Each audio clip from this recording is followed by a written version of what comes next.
Is fear of success holding you back from getting sober and accomplishing your addiction recovery goals and dreams? The fear of success, right? This might not be what you think of when you think, okay, what could be the fear that's holding me back from finally quitting my addiction, getting sober, putting down the weed, or whatever it might be. So in this video, we're really going to analyze why this actually might be the reason why you're unable to get sober. Not fear of failure. Most people think fear of failure, like, oh, I'm going to keep failing over and over again. But failure, I mean, you've probably failed a million times in your life. It's quite normal and it happens quite often. What I've found on my journey is the deeper root is actually fear of success, fear of accomplishing what we want to accomplish, fear of getting to that finish line and having to face the truth of reality that, okay, life is still life. I'm still me. I still must move on. Let's break this down a little bit deeper. So what I think the first thing that people fear is the responsibility that comes with the success. This actually might be what you fear. I'm going to give you an example. Let's say I'm trying to really find success in a career. Of course, I want the money. Of course, I want the accolades. Of course, I want all that, the freedom that comes with it. But I think there's a deeper part of us that knows that, okay, if I reach this level of financial success, that means there's going to be more things I'm going to have to take care of. That means I'm going to have to pay more in taxes. That means I'm going to be working more because there's a chance I'm working more because obviously I'm doing more income generating activities. So with sobriety, let's just say, okay, I finally get sober. That means I need to face the responsibility of starting to take care of my life, being vigilant of my health and my fitness at all times, going inwards and facing some of these things that push me to use weed or whatever the substance was in the first place. For me, there definitely was an element of, oh my God, dude, like I'm finally going to get sober from weed. I have a lot of stuff I need to take care of. So on one side, I would get success in quitting weed. On the other side, though, there's a lot of things I had to face. I had to face my financial situation. I had to face my relationships. I had to face what the rest of my life might look like. And that was a very scary thing.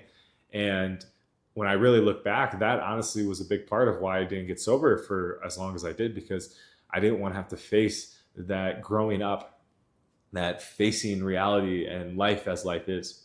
So that's the second part of this here, is that we have to face kind of the person in the mirror, the reality of what we've created in our life up to this point. It might not be pretty. So right now, this doesn't sound like the most inspiring video. And hey, that's okay. Facing this truth is part of kind of facing the reality of our situations. There might be a lot of things that you need to deal with that you've been putting off that is not going to be fun to deal with. Hey, I had to face this too. There was a lot of things that I had to start getting right in my life, and that took a lot of time. So the next element of this is having the fear of letting go of people that were in your life that you no longer are going to be able to spend time with. This is one as well that definitely held me back a bit, because I had my smoking buddies, my stoner buddies, and I did not want to let them go and have to find new friends and do that whole process again, yada, yada. And so I'm like, I stuck to what was familiar, even though I knew not it was their fault, but that me spending time with people that were also smoking was going to encourage me to smoke more.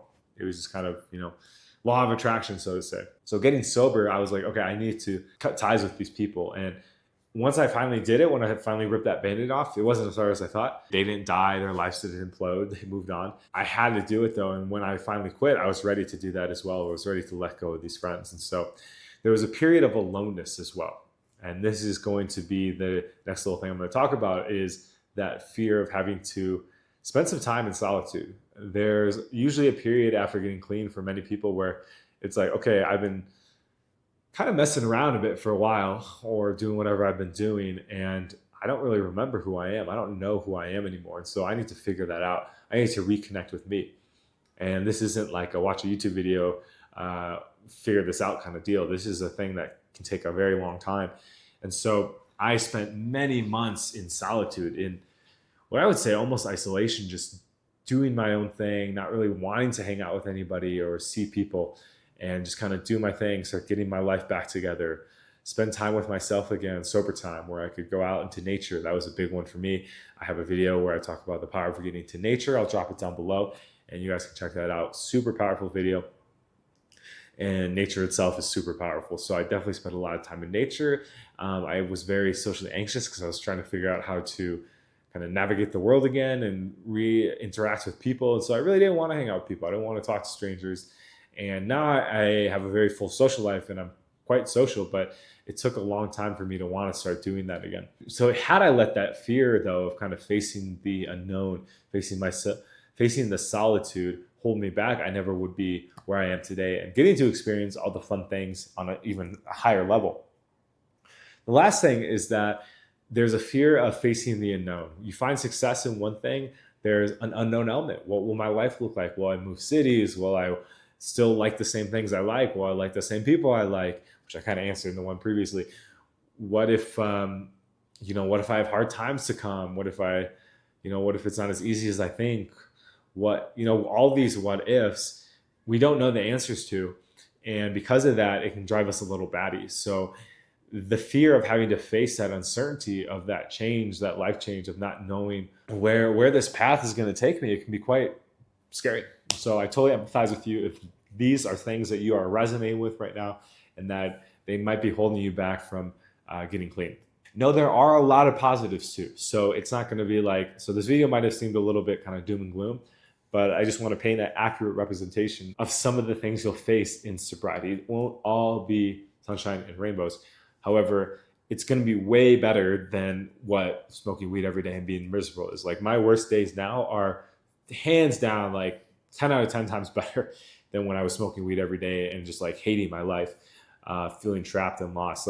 Because I know that because I'm clean, there's a solution that's going to arise. I just kind of have to put some work in and figure it out and be patient. I just know that going back to weed or back to using is just not the answer. It's not going to give me any sort of fulfillment. So guys, in this video, have brought you some inspiration and understanding of the quitting weed process or whatever addiction you might be struggling with. And hopefully you can take some of this to re-upgrade your mindset that, hey, I'm going to have hard times. Things are going to be difficult. However, I can face that fear. I can face that uncertainty. I can face that alone time. I can face changing new friends. And I can face the responsibility that comes with growing up and getting clean. I can face that head on and I can do it gracefully and I'm going to do it well. And I'm going to do it maybe with some help, some support, get some people behind your circle to help you and guide you along this journey, friends and family. And then in one day you can give it back to somebody else. So know that you will be supported as long as you are staying on your path to the best you can. And I believe that, and I trust that you will be able to find the freedom that you want from this crippling addiction. So with that, guys, it was great talking to you today. Appreciate you being part of this journey and this channel. This channel very much helps me out. And had I listened to any of those fears and the doubts and the insecurity and the worry about embracing success, I would not be here getting to talk to you guys and making this video, which brings me a lot of joy. So with that, guys, we'll talk to you in the next one. Take care. Peace.